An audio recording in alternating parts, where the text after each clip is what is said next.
Market update time. If you live here in Greeley, Colorado, or if you're just curious about what the real estate market in Greeley, Colorado is looking like, here we're in the middle of March, and I'm going to give us a quick update of what I'm seeing in the market.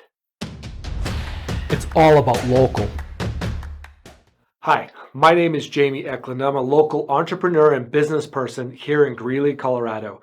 Now, on this channel, we talk about everything Greeley, Colorado. We are obsessed with local to Greeley, Colorado. So if you're as obsessed with Greeley as I am, then join the club.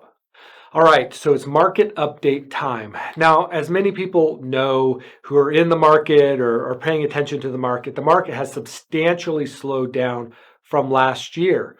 So I was curious. I'm thinking, well, I wonder what housing prices have done from an average of last year to this year. And so I found some interesting things, and this is what I found. So when I compared December of last year to February of this year, because those are the numbers we have, I looked at December average price point here in Greeley was $405,000 and change, and it dropped down to $398,000 in February.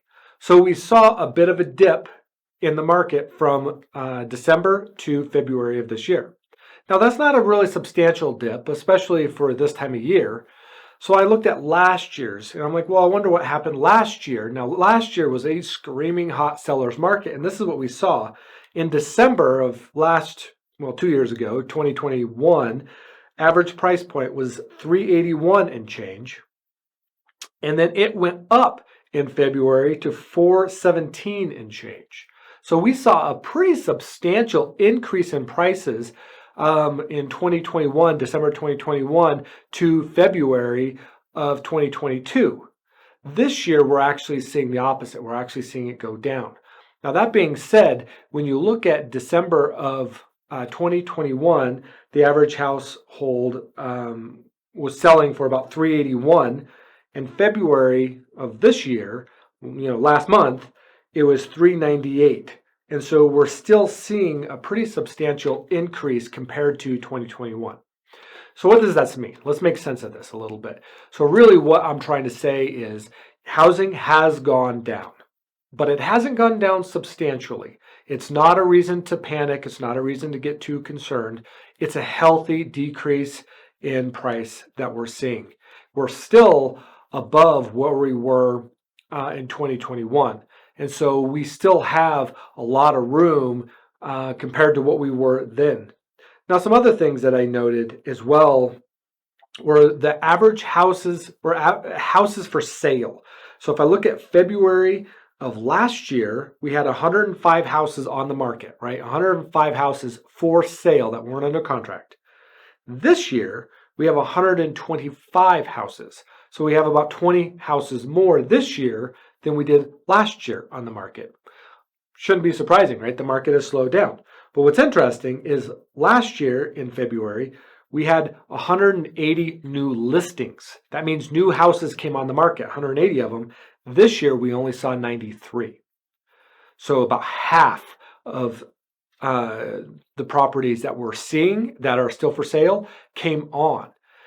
So what do we make sense of all of this? Well, the reality is this. Houses are taking a little bit longer to sell. Some houses are sitting on the market longer. There's less really desperate buyers, which is quite frankly a really good thing. And there's fewer houses coming on the market.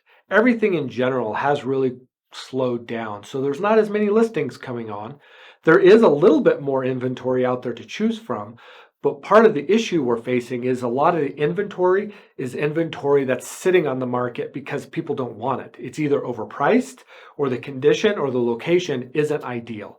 Remember, within property, those are the three things that will sell a property. It's price, it's condition, and it's location. Now, you usually can't change the location. You can change the condition if you want. You can fix your house up, but a lot of it hinges on price. And so a lot of the properties that are on the market are just overpriced. And that's part of the issue that we're seeing. The problem is there's still not enough new homes coming on the market. So if you properly price a property and you have it in a good condition, it's in a decent location, things still sell really, really quickly. I listed a house a few weeks ago. I listed it on a Thursday. Now we redid the carpet and we repainted the whole house. It was in good shape and it's in a nice location, and we properly priced it. And by the following Sunday, so 3-4 days, we had 3 offers on it. Now those 3 offers were not crazy offers, so don't worry too much, buyers. Those offers were all good. Most of them were right at asking price, and so obviously we accepted one of those and we're moving forward. So at the end of the day, for a seller, like if you properly price, man, I'm having a hard time with that. If you properly price your property and it's in good shape, you can sell it really quickly. Like there is a lot of demand out there. For buyers are not as desperate as they were a year ago, which is a really good thing for buyers. I'm not seeing these crazy offers, $10, $15, $20, $50,000 over asking. I'm not seeing that. That being said, property that is correctly priced is still moving really quick. So for a seller, make sure everything's done correctly and ready for market. For a buyer, be patient. The right property will come on, and you will actually be able to get that property, hopefully for a price that's a lot more attractive than we saw this time last year.